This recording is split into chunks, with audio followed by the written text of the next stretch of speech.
kubera ko abantu bacika intege bumva yuko bomengo bokwinvestisa akatra kubera ko bumva yuko batokwinvestisa long term akavuga ndiza 50 kuko bari bakwiye kuba bagira akarorero keza akavuga ni iyo aya ma active menshi nza kuyagura 2016 nza kuyagura 2012 nza kuyagura 2018 uyu munsi ko ivyo ndiko ndaririmba uyu munsi sivyo ndiko ndaririmba mbere wanashima aya ma active menshi abantu naho bari kuyagura 2023 gusa kuko ndibuka izi 2023 nk'iyi BTC yari mu ma 20 combien ainsi de suite muri 2020 yarakorotse iragira 15 no kuvuga burya abo musaruro barawubonye baranigirira mu yindi migambi canke bararindiriye umusaruro usumbawo mugabo ku bantu baje 2024 hagati canke mu mpera abantu nibaza yuko uyu munsi ari bubate ataka novera bariko barabona fo yuko abantu nagenda hura n'abantu benshi bagiye investisa mu ma active ugasanga to active dutoya ntitozi zino tumenyere cyane nk'ama meme coin rero comme twamaze kubona yuko ubunye ibikombe byarabaye byinshi bantu rero barakwiye gufata ama leçon yo muri 2025 bakaraba titi none 2025 nibiki byabaye hariho ama active ya performance usanga nta performance ashaka titi none ama active ya performance ni giki cyayaranga ibyo byose abantu bakabiraba ku buryo amakosa yakozwe muri 2025 ntibazoyinjirane muri 2026 kuko handi ho bazosanga tuzogaruka tuvuga bamwe baserebra bahimbaza mbwa abandi gasanga batashe zirayoye batasomeye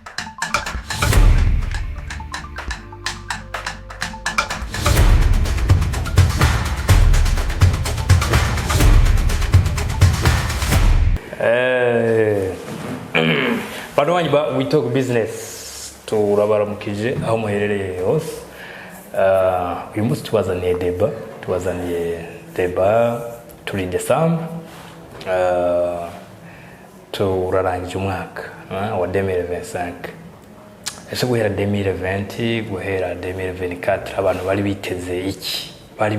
nibihe bintu baba bari biteze ariko tuba byarabaye cyangwa bitabaye nivyo tuje kuyagako cyane ku bantu baba investors muri cryptocurrencies. All right, turi kumwe na Dr. John muramenyereye kuiganira kuri We Talk Business. Twumve hagati icyo tushobora kuba tubona mu misaruro abantu barose cyangwa babuze sido suite cyangwa biteze, twumve icyo tubivuga ko nabo twumve n'icyo babivuga ko ya ego turabaramukije abanywanyi ba We Talk Business. Ni iteka ridasanzwe ryo kusubira kugaruka ngahanye tuganire tugire icyo twunguranye mbere tuvuge tundi cyane ku bijanye na market ya active finance. So d'abord reka turabe tuti nibiki abantu bari biteze muri 2000 kuko urumva umwaka uri kurarangira. Video tuyikoze umwaka uri kurarangira ishobora kuzoje habona mu ntango z'ukwa mbere gatonya. Ariko bantu baribaza bati nibiki byabaye, bantu bari bafise ibyo biteze muri market, ibyo babonye n'ibyo bataronse. Ariko reka dusubire inyuma gatonya ukuntu marché yubatse, ukuntu yahora reka tuvuge tuti ukuntu yahora yubatse. Yahora yubatse mu cyo bita amacycle, kuvuga cycle y'imyaka 4. Kuvuga muri iyo cycle rero habaho umwaka cyangwa imyaka 2 ya bull run, cyo bita bull run. Donc iduga ry'ama active financier, iduga ry'ama active financier. Hagacazere ni imyaka 3 cyangwa iyindi 2 ya bear market. Okay. So rero kenshi rero historiquement ko byahora bigenda, bull market yahora itangura inyuma y'umwaka havuye halving. Halving rero yarabaye muri 2024. Arico cyatumye rero abantu bavuga bati turavye muri kahise ukuntu byagiye biragenda imisi yose umwaka nyuma y'umwaka hakurikira buran. Abantu rero bari tellement excité, acatangura kuza mu yandi makuru, haraza Bitcoin ETF aho abantu kuvuga ubunye investissement muri actif financier maintenant yari yogururiwe ku bantu kurajya amazu akomakomeye amabanki akomakomeye ama institution financière akomakomeye bitandukanye cyane n'imbere yaho kuko imbere yaho ntibyari byemewe ariko byari byemewe byarabaye bano rero bitera abantu ba beaucoup plus excité bavuga bati wow 2025 kabisa katwita ati umwaka wo gukira bivanye n'uko abantu bari babimenyereye rero 2025 iraza izizanye n'amakuru meza wanashaka Trump yarahejeje gutsinda abantu bibuka neza mu myamazo Trump yavuze ati wow Amerika izoba kapitali y'ama-actif financier cyane Bitcoin and zishamikiye ko abantu baravuga bati no mu president noyo kabisa mbere imana ziratanga Trump aratsinda amatora aravuga ati noneho rero birahetse voilà nuko rero umwaka uratangura abantu bagumana ya expectation turaronka pump actif financier aduga mu ntango z'umwaka mu kwa mbere gutyo gusa bica biramanuka muri za avril bantu baravuga ati ariko gatoya doctor mengo naho abantu babonye amapampu kuma cryptocurrency mugabo mengo ntiyabaye kuma actif yose ego ntiyabaye kuma actif yose ibyo twari kubishika ko ntiyabaye kuma actif yose kuko urumva birafise na kimwe n'ibyo icyo byavuye ko dusuye inyuma gatonya novuga yuko marché yarahindutse uko yari iri siko uko yahora siko ubunye yari imeze ariko kimwe mu byatumye kuri cyo warumva justice ama-actif yose yaduze kimwe mu byabitumye hari icyuko haje tout d'abord ni igiki gituma marché iduga marché iduga kubera liquidité y'amafaranga yabaye nyinshi wanashaka mu myaka yahera kugira abantu bashobore kubitahura reka dufate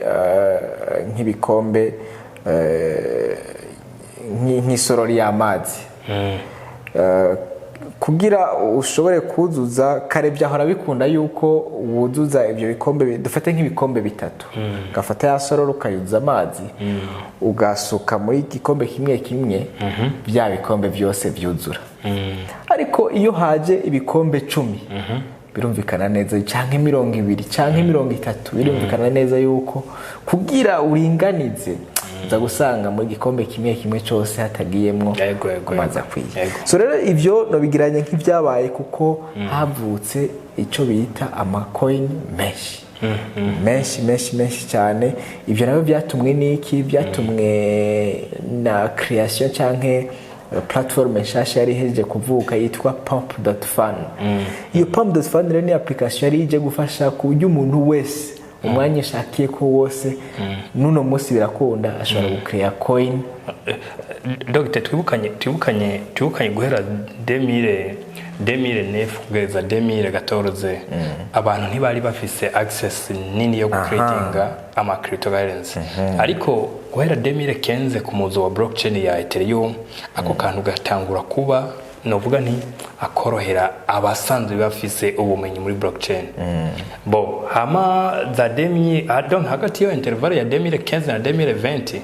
iyi 2023 2024 nibaza yuko iyivuze niho ikiza y'explosa donc ikiza ivyunura kuko naravye nko muri za 2017 hari ama cryptocurrency adashika 1500 ariko 2020 zari zitangwe koma 20000 ainsi de suite uyu munsi hari nyinshi cyane gose yego imbere barashaka kwica wabuze za 2015 byari bigoye cyane tudaburo yuko nabantu batahora ati blockchain ni ku buryo rero wasanga ba bantu bashobora gukreya ama-coin bari abantu usanga bafite ubwenge bwinshi cyane bavyigiye cyane banabimetriza cyane ariko ko munzu wa blockchain watitera imbere haza za Ethereum Solana no kuvuga abantu bari batanguye kuronka ubwo bumenyi bukenya nkuko bivuze rero pomme de funding irashitse mu mpera za 2024 ikiravyunyura uno munsi umuntu wese ahashakiye umwanya wose ashakiye ko ashobora gucrea ko coin kujya no munsi twagiye kwisanga hari ama coin ashika mu mamiliyoni yabaye create n'abantu tuvuga yuko ivyo vyatumye abantu basabagiza amafaranga yo kwinvestisa kandi bahora bayarundaniriza mu cryptocurrency make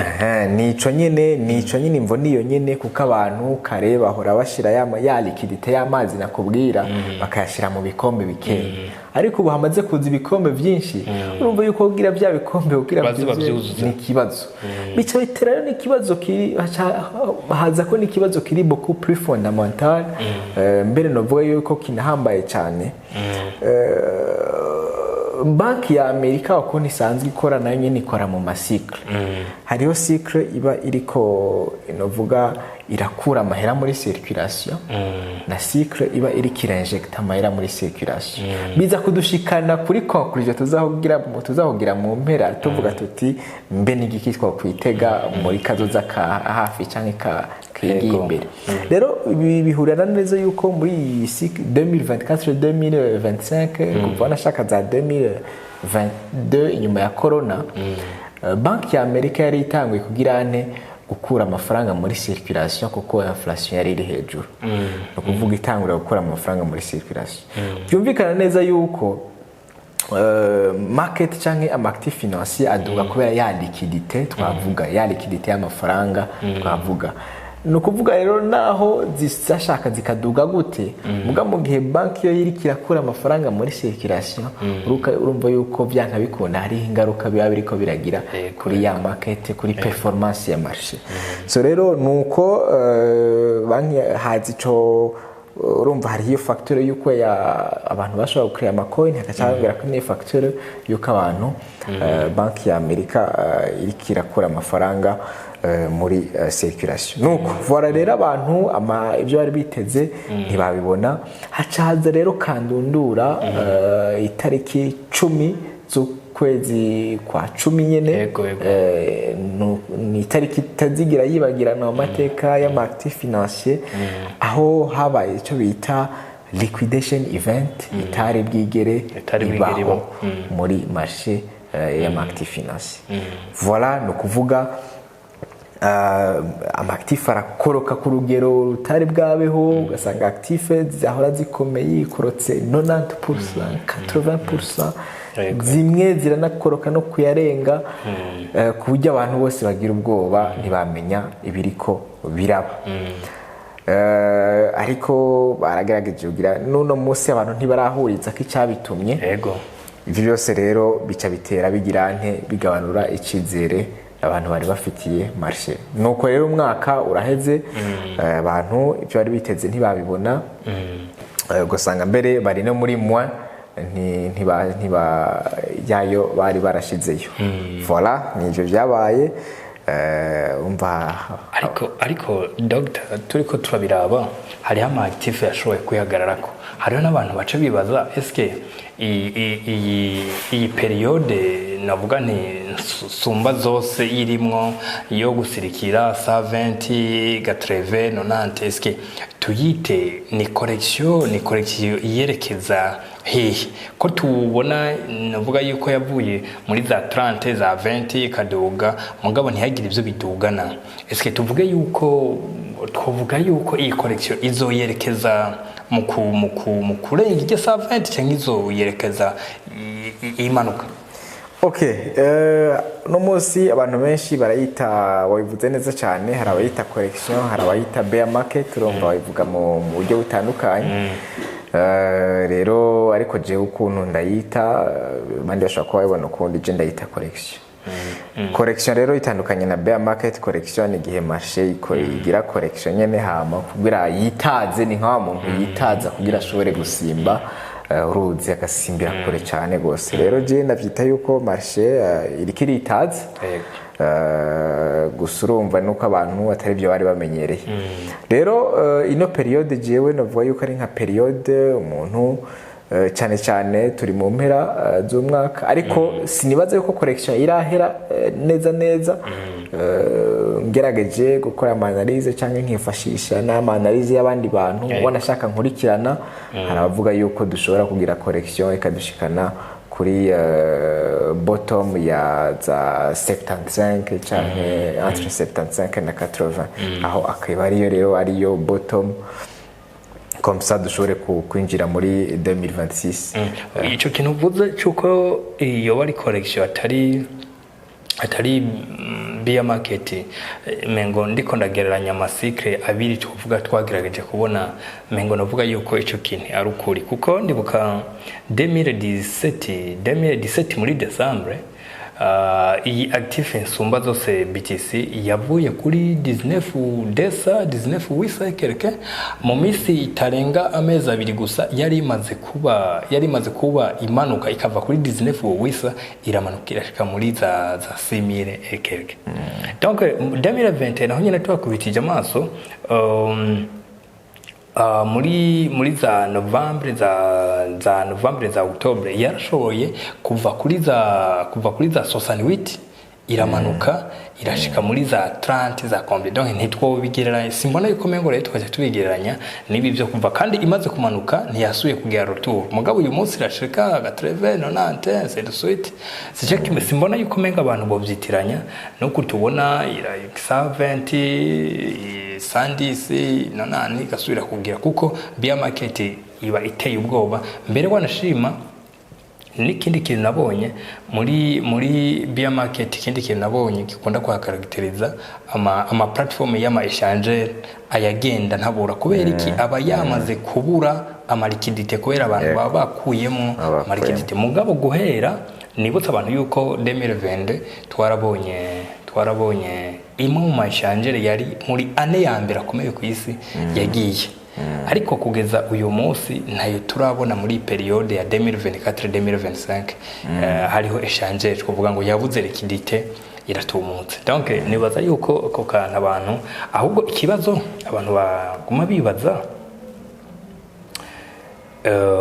hagati ya bull market na hard season ikintu cyoba cyara donc dufashe ayama active no vuga nti ari hejuru par rapport ya yandi nayama. Donc hagati ya bull market reka ndacekerese nkuko hagati ya bull market na hard season ni kintu cyoba cyaragerageje kugira resistance par rapport ikindi. Okay, bull market je navuga yuko mu mboni yanje ishobora kuba yarabaye kuri BTC kuri Solana n'ayandi ma coin nyene asanzwe atari menshi gose gusa alt season rero ni abantu benshi hanini baba biteze kuko urumva abantu baragura twa ducoin sanga dufise market cap ntonya baki-expectinga yuko tuduga cyane ama x10 x100 voilà no kuvuga rero alt season rero ibikomeye cyane ariko ntayo twaronse kumvo twavuze none ahubwo abantu bashobora kwibaza bati none alt season bite byahe izoba ntayizoba byaraheze ntizosubira so icyo twavuga nuko turiko turinjira muri 2026 abantu bacebaza ati none 2026 bimeze gute cyambere nuko ejo Trump baramuwaje bati kuko urumva Trump afise umugambi yuko azohindura guverineri wa banki nkuru ya Amerika muri interview rero ejo haheze baramuwaje bati bimeze gute mu guverineri watwemerera bimeze gute Trump acavuga bati umunsi azokwinjira ibiro niwo munsi azoca atangura no kugabanura ya matoda d'intérêt twavuga gusukura ku rugero runini cyane so byose biri mu facteur ya influence market. Icya kabiri muri 2026 nyene Trump yaremeye kila munyamerika wese ibihumbi 2,000 by'idolari ayo mafaranga azotangwa amaja hagati na hagati mu kwa 4 kwa 5 gutyo kila munyamerika wese ibihumbi 2,000 by'idolari. Ibyo rero bon abikora kugira nk'ustimira economy mugabo abantu bagaca bibuka yuko no muri 2020 Trump yari yarabikoze nyene yari yabikoze muri covid no kuvuga igihe covid itera ku bantu rero bibuka ibintu byaciye biba iyumvire reka n'icyo kibazo ndakigusubize ko wewe uricaye muhira ubonye amafaranga utazi yavuye akarokeye kuri konti surtout $2,000 amafaranga wahora ukorera nk'ukwezi reka dufate nk'abanyamerika ariko aje kuri konti bank ntayo wari witeze wibaza yuko uyo muntu iyo cyakoze iki dufate ntiyarashonje ariko yabonye ikintu comuzamwo mu mutwe ikintu gihita kiza yaba yarasanga imigambi wari umwanya wo kuyikora ku muntu nda migambi afise aba ari umwanya wo kuyasesagura so rero yego ikibazo inyishu niyo nyene rero surtout yuko cyane cyane abantu baba bakeneye abantu benshi baba bakeneye kuyinvestisa bayinvestisa muri za gold cyangwa mu yandi ma stock ariko abantu baramaze kubona yuko wayinvestise muri gold cyangwa muri stock nta bukire buriyo baca baronderera ahantu bishobora gukunda gukira uhashize $2,000 aho handi naho nta handi hantu hahari atari muri multi-finance voilà rero nizo nkuru navuga nyamukuru zitezwe muri 2026 abantu umuntu wese ashobora kwitegura uko ashoboye ku buryo navuga umugani wo muri Bibiliya ati babigemeye b'amatara nyene urubanza ntazoshika amatara yazimye ahubwo amatara ari karate icyo kintu uvuze kirakomeye kuko hari ikindi kintu je nkunda kwiyumvira kubera ko abantu bacika intege bumva yuko mengo bo kwinvestisa akatra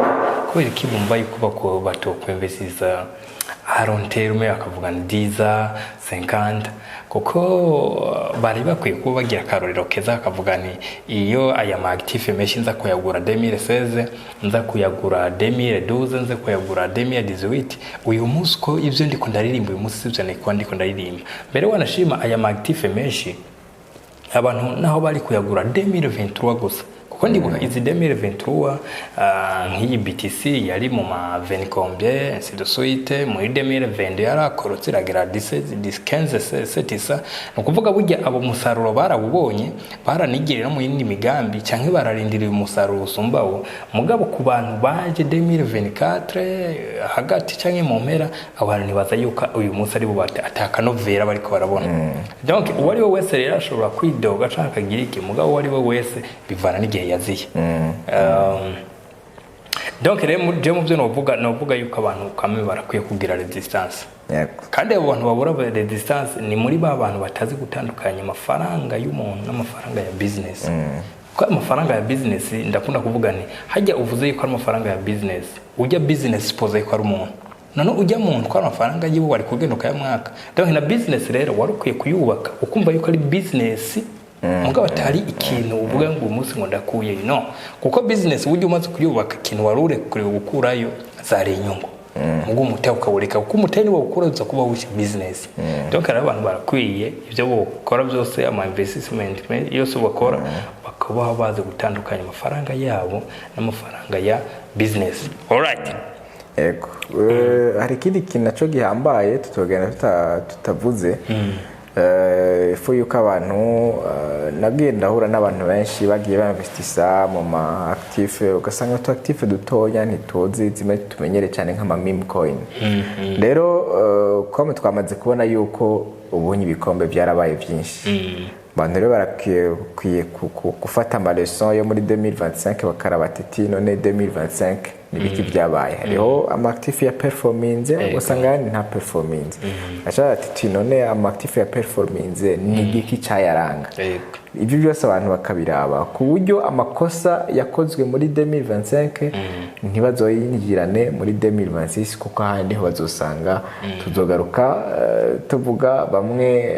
baserebra bahimbaza mugabandi gasanga batashe zirayoye batasomeye so rero bishatse kuvuga yuko bamenye izo batora amatifa akomeye surtout barabe historique barabe zigenjeje neza amazi ya naho zitigenje neza barabe ukuntu nyene bigenda nyene nta kundi voilà nico togenda bitavutse. Yego ndibuka yuko mu active abantu batari bazi yuko ashobora kugira performance nziza. hariho iyo bita hariho active yagize kuko ndibuka yuko mu active yagize performance nziza. hariho Solana, Ethereum ntacu bibaye, BTC ntacu bibaye, hariho Litecoin vyarase kamenya abantu sizo bari biteze. hariho XRM XRM hariho Sui oui ça va. Donc hariho n'indi yitwa Zcash kuko Zcash yo ifise n'umwihariko ni zimwe mu byo bita ama privacy coin no kuvuga zidasiga trace mu ma transaction. So rero ubonye hari ubwoba yuko cyane cyane muri monde occidental yuko amareta cyane cyane mu Bwongereza niho byatanguye aho ubutungane mu Bwongereza bariko burakurikirana abantu bose bagize ama transaction kuri blockchain. Ibyo nabyo bibashibaye ariko bifashisha intelligence artificielle igaskana ama transaction yose bakaraba ati mbe hasharimwe Abongereza bakaraba ama transaction gacubona rero barekuzaniye ati bom wotegeza kuri amatagisi ngana gutyo. So rero abantu benshi bariko baragira ubwoba bagaca bahungurira muri Zcash kuko Zcash yo nta trace nimwe isiga canke ngaragaza ati umuntu n'uyu. Iyo rero ni abantu rero bashobora gupea très attention bakazoyikurikiranira hagufi. Alright. Ego ico ndomaritse no ko abantu baguma kuri strategy yao ikintu naco bakigumya kugira ntibahave baba nka za nkome zitanu vya ibijujo nko mwabivuze. Très important kugira ntibaze bahave bicuza. Dr. akantu kanyuma bobwira abantu ba Talk Business bazokurikirana ikiganiro ari uyu mwaka canke umwaka mu ntango z'umwaka uza canke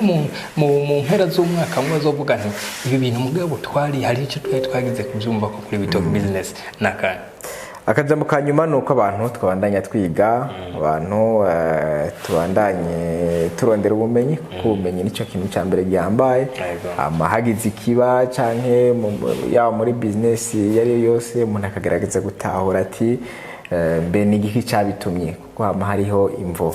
Abantu kenshi ugasanga baraja mu bintu bitahuye ugasanga ariko baranabyidogera kubera bitageze kuba byifuza ariko ugiye kuraba ugasanga peut-être iyo baraba bagahindukiza amaso inyuma bakaraba ati niki cyagenze neza canke nawe ugasanga byari kwafasha. Hama ikindi naco no kubabwira tuti tubandanye turi kumwe ngaha 5 kuri We Talk Business. Alright. Hama tuzoguma turi ngaha